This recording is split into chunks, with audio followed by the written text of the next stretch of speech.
How does David's music manage to be so vulnerable, introspective, and catchy at the same time? Well, despite spelling his name like one of Elon Musk's children, the man knows how to write some damn good lyrics. But the music production behind his songs is what actually creates the mysterious, vulnerable vibe that builds out the whole world around David's vocal. Today, we are diving into exactly what production techniques David uses to create these amazing musical worlds. I'm going to show you how to create amazing guitar parts even if you are a total beginner guitar player like me, how to get incredible emotion, vulnerability, and depth into your chord progressions, and how you can build out your simple arrangements and create whole musical universes around them. Plus, I'm going to drop in some synth source along the way, so make sure you don't miss those. If you want to work with me one-on-one to take your music to the next level, I've just opened up a couple more spots in my coaching program, so just book a discovery call down below to get started with that. So we are at 138 beats per minute,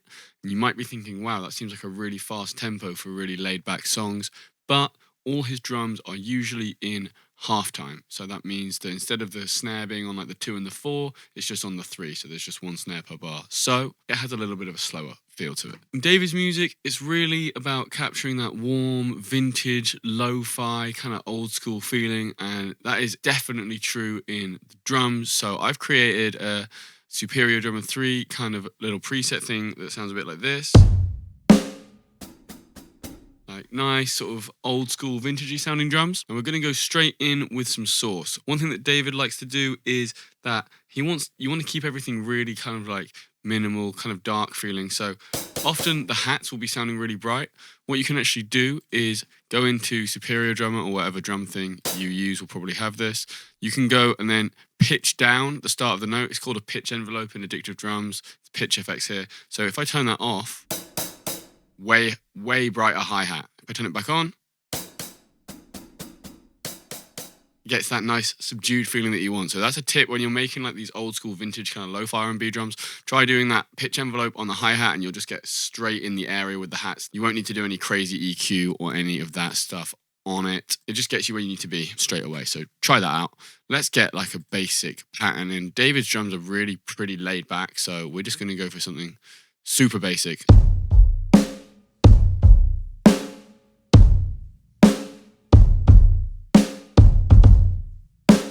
Alright, that was pretty out of time, but we can just give this a little quantize and then we can build out this drum pattern just a little bit more. We're going to get some nice amount of swing on there, take the quantize value down a little bit because we don't want this to be too on the grid. It's all about that kind of free-flowing movement.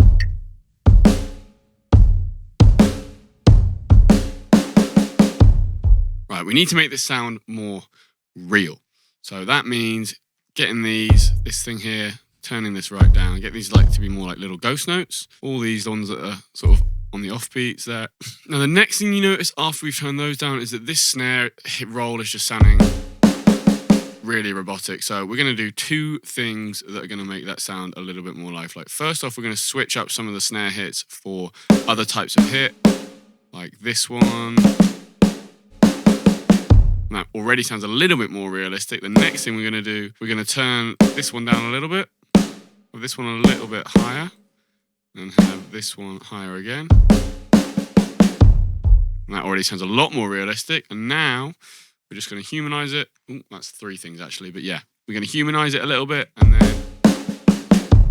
that's so much more realistic. We maybe even add a little ghost note, maybe like a tom fill or something, just here. Maybe we even layer up and duplicate this tom fill across some of the toms. Let's just rehumanize these so they're actually not quite in the same time as the snares. Oh, that's cool. All right, that fill is sounding great. We need some hi-hats, don't we?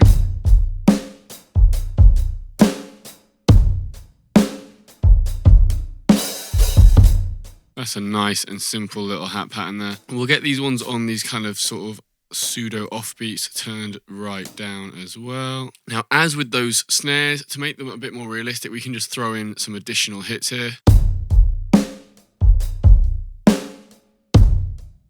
Now, maybe a little bit of bus processing just to zhuzh things up a little bit. I'm thinking we maybe add a bit of saturation to get it a bit more lo-fi, and maybe we even shave off some more top end from the drums.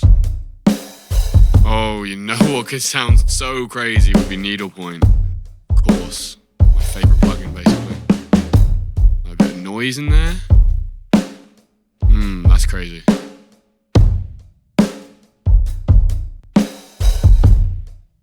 Oh yeah. Maybe newfangled saturate on top.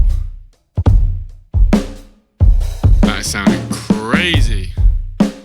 So now we got that nice drum part in, we need to get some chords down.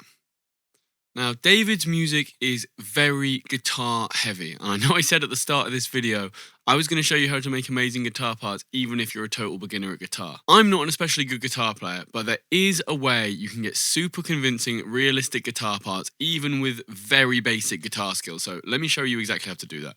You'll see what I've done here is I have extended out these drum parts, and then just now I went over to my piano, or you can do it on like a software synth or MIDI keyboard or whatever, and wrote a chord progression. Now, because I'm such a noob at guitar, I had to go online and look up how to play those chords on guitar. Now, there's no way I will be able to play those and switch between the chords at full speed, but it doesn't really matter.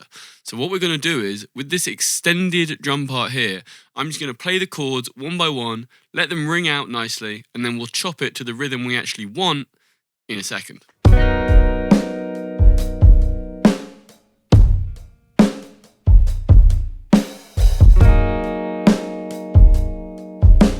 So now we will just move this all around. You can see what I'm doing is, in this chord progression I wrote, there are some things called passing chords, which are chords that you just use to get yourself to another chord. Those are the ones that add that really jazzy feel, that add that real life, depth, emotion into it. But they're also hard to play if you're not very good at guitar.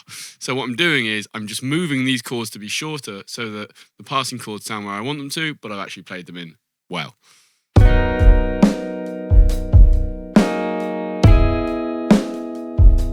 So now we've got that basic rhythm in, it sounds a little bit like this.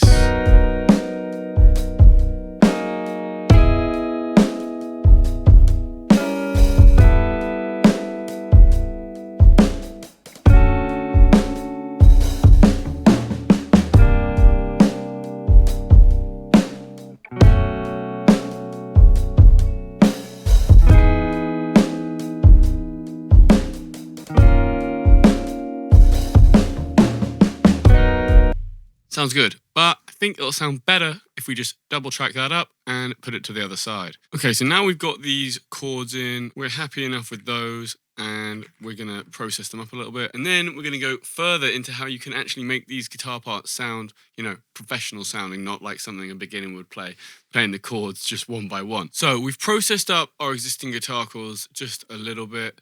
I've added an EQ, bit of compression, nice little bit of ambience from Spaced Out, needle point to make it more vintage, another EQ just taking off some top end. So without all the effects, like that, and with them, more mellow, more of a vibe. Now, we got the super basic chords in, but this doesn't really sound like, you know, a David song just yet. What we want to do now is use Contact. I've just loaded up a Ilya Efimov like Les Paul guitar. Sounds like that. And now we can play some melodies over the top. Now, if you just use MIDI guitar, it tends to sound quite unrealistic.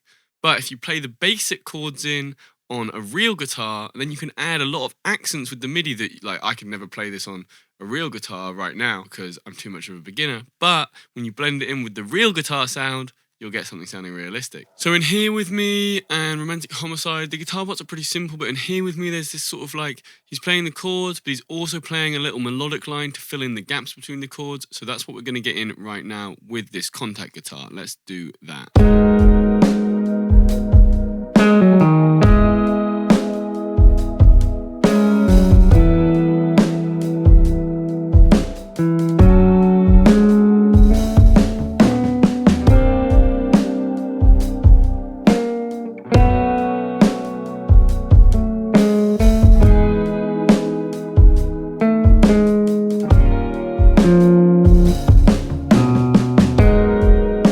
Nice little melody there. Played like one kind of wrong-ish note. This could go to a B flat, but everything else was good. Now we'll leave this pretty unquantized to just keep that sort of realism and good feel. That's sounding nice. We need to do a little bit more shaping to get it a little bit more realistic.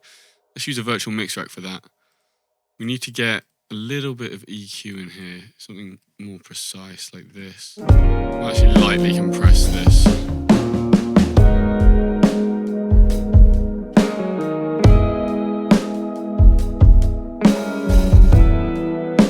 So there we have our combination guitar part, combining some really basic chords we played in on a real guitar with that Les Paul style contact emulation put together. Sounds pretty amazing if you ask me.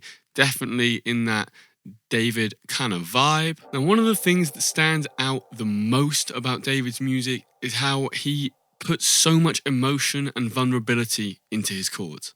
Now, that's what I tried to do here with these guitar chords, but it's kind of hard to see exactly what I did using just the guitar audio. So we're going to play this progression in as MIDI, and then from there, we'll be able to take a more in-depth look at how you can get that really deep, emotional, vulnerable kind of mood to your chord progressions. I think pulling up a Wurlitzer would be so nice to actually accent this track as well. Okay, so I've recorded this quick Wurlitzer part just to show you guys the chords.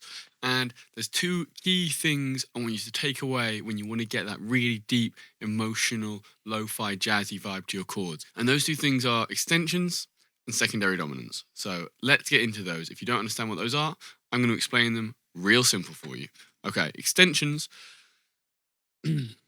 Extensions are just notes that you stack on top of a chord to add a bit more tension and a bit more emotion to it. So if we have a standard C major chord there, if we add this flat 7 and a 9 on top, we have that instead of just this.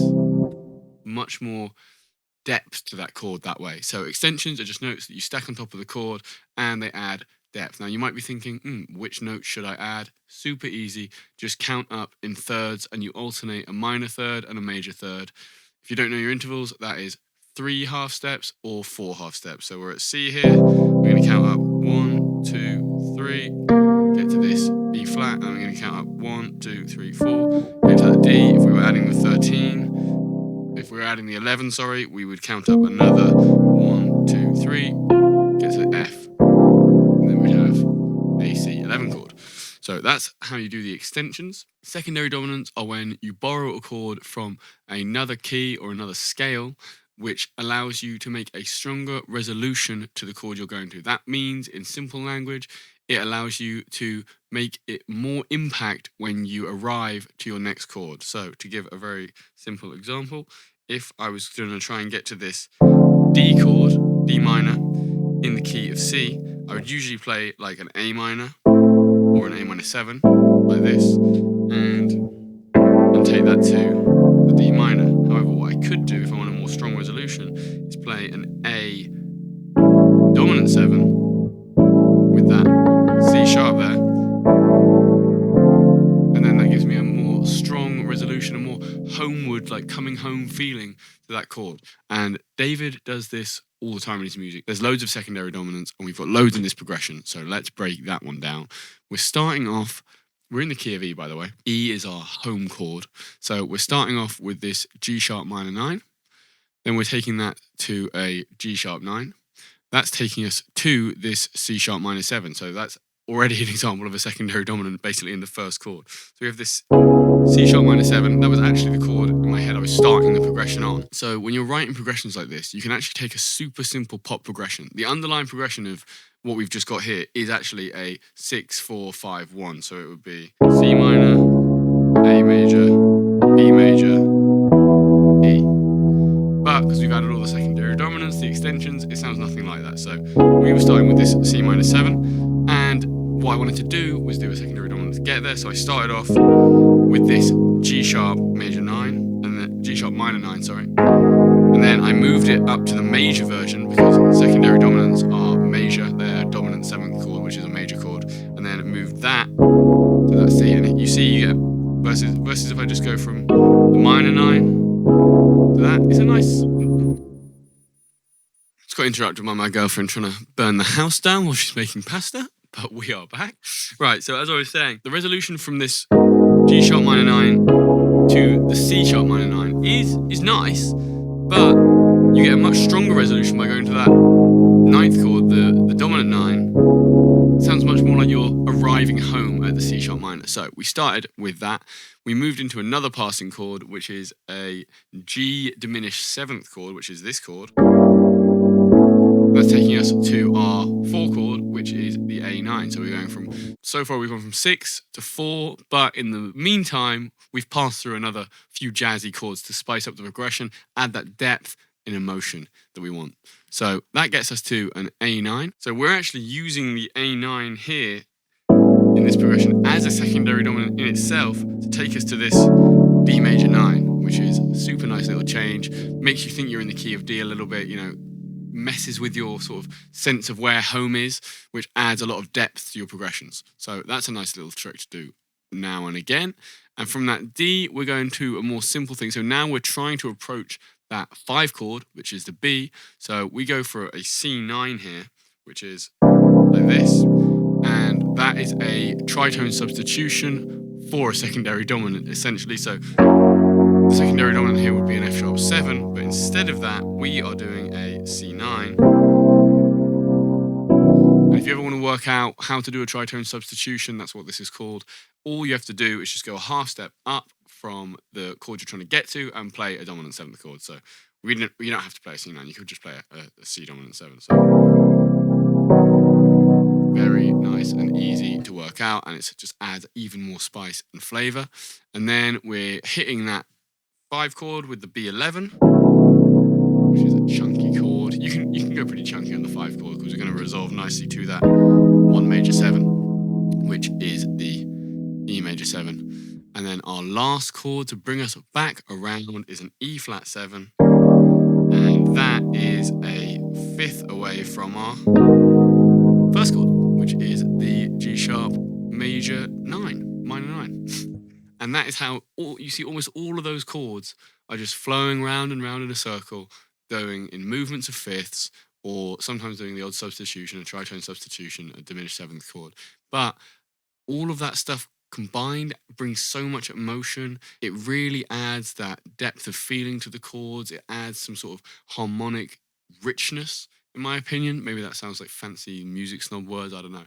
But it adds something really appealing. And I think that's what David is using so effectively to get that vulnerable, lo-fi, old school, vintagey kind of feel to his music, which really allows him to bare his soul in the lyrics, and it fits perfectly. So now we need to fill out this arrangement just a little bit more. So in Romantic Homicide, which is one of his best songs in my opinion, I love the whole theme of that song, it's so cool. He has a very simple arrangement with some guitars, but he's actually filling it out with a lot of depth and some synths, which is really cool. So I think we're going to try and layer this arrangement up a little bit and make use of some of those synth tricks that he uses in that song. So let's go for that. So we've treated this whirly up a little bit with some Valhalla Supermassive, an EQ, just taking off some bottom end, LA2A, RC20, and some tape. And without all those effects, it sounds like this. And with them, just giving that mellow, nice, smooth vibe. We like that. Sounding good.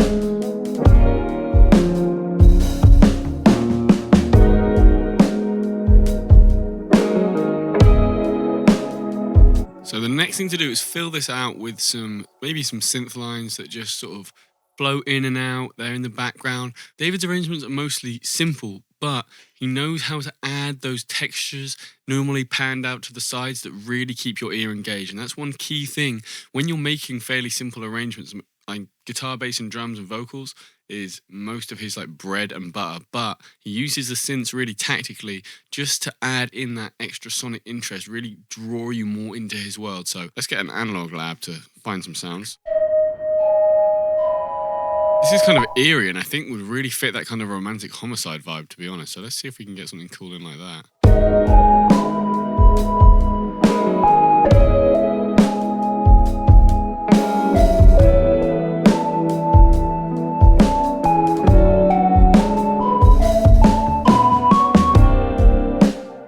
First half is solid. Kind of realised I had no idea what I was doing in the second half, so I stopped it. But let's go again.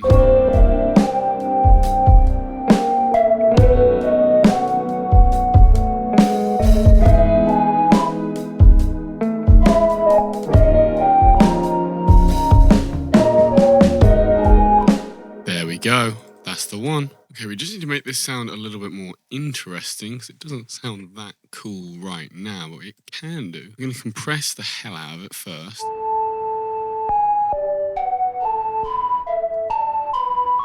Let's get that delay going. On top of that, we add maybe a reverb.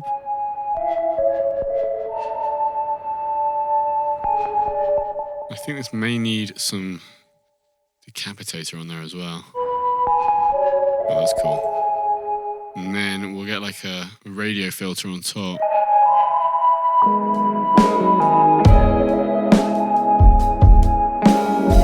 Maybe just low pass it. Okay, now we've got this out. I actually think we just want to use certain parts of it as like more obvious accents. So let's just turn up these parts a little bit. Yeah, and turn these down even further. Just to use as like, just to accent those like end of these phrases. Oh, yeah, that's cool. That's really cool. So now I'm thinking we need a bass line. We also need to give this some arrangement. We need to change up these drums maybe to have a little bit of like a differentiation between the sections. So let's do that. Let's see what we want to have in this. This can be like more of an intro section, I think. You just want to see what we want to change maybe the 1s and the 3s to like ride cymbal sounds. That's nice. So now we need to get a sweet, sweet bass line in. I think the bass lines in David's music are amazing because, like I said before, the arrangements are fairly simple, but the bass is a key area where he adds movement and life to his arrangements and really keeps your ear interesting. He starts off with a few root notes, but then there's a lot of nice little riffs and kind of runs and fills in the bass that really keep you locked in.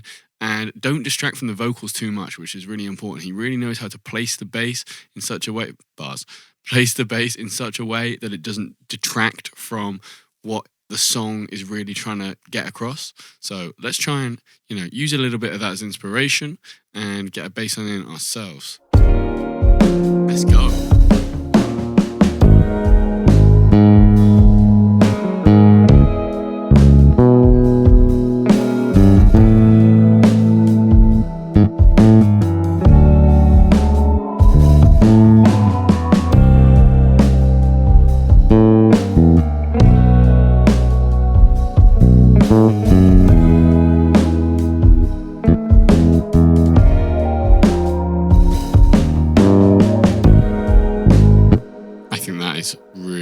Really cool, and we got it in one take. That's what we love to see. Got a compressor on there, decapitator, and some EQ, just getting it out of the way of the kick there.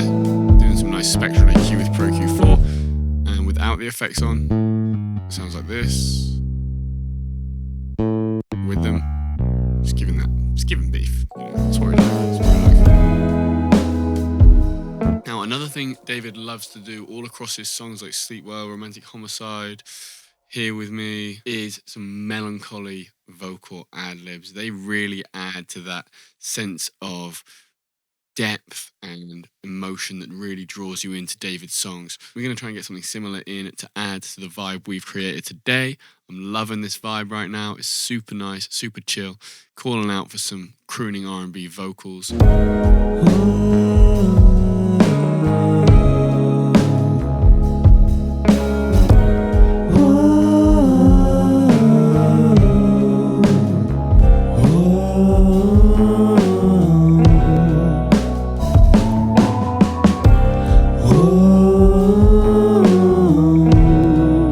Okay, we've just treated up these vocals a little bit right now with a virtual mix rack, just doing some compression, a bit of EQ, spaced out given the ambience, Pro Q4 given the filter, and some needlepoint just to add some wow and flutter to make those sound really vintage and lo-fi, add that texture, add that depth. So they sound like this.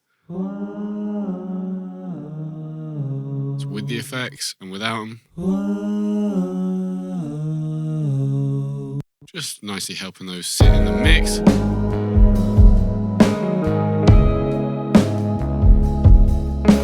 Now the last thing we can add before getting in some of that lovely David style songwriting, hopefully, fingers crossed, is in a few songs he loves to lean into that vintage vibe even more and add some horn lines, which is really cool. So we're going to do exactly the same thing, keep that arrangement interesting, maybe just a few little fills kind of here where the vocals aren't, give that sort of call and response kind of feeling.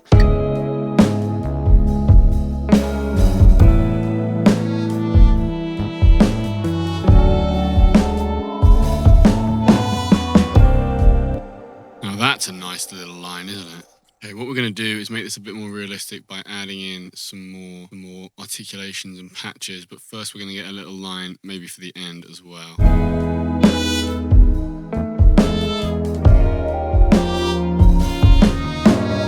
Very, very happy with that. Now we'll get some expression information in there. Maybe we just lower the octave of this.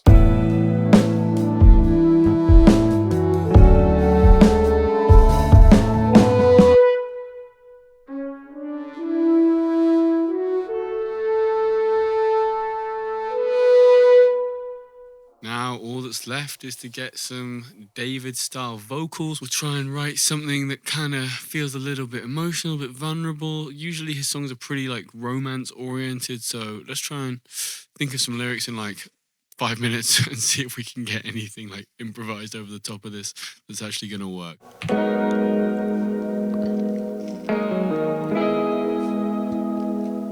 Okay, I've already messed this up like 5 times, so this take has to be the good one. Let's go. When you're not here with me, darling, I don't know what to do. When you're here, I don't want nothing, just want to adore you, take you as you are. But when you leave me hanging, I despair, I despair. It wasn't perfect, but we got it. David style vocals. Hope you like that one, guys. See you in the next one. Love you. Peace.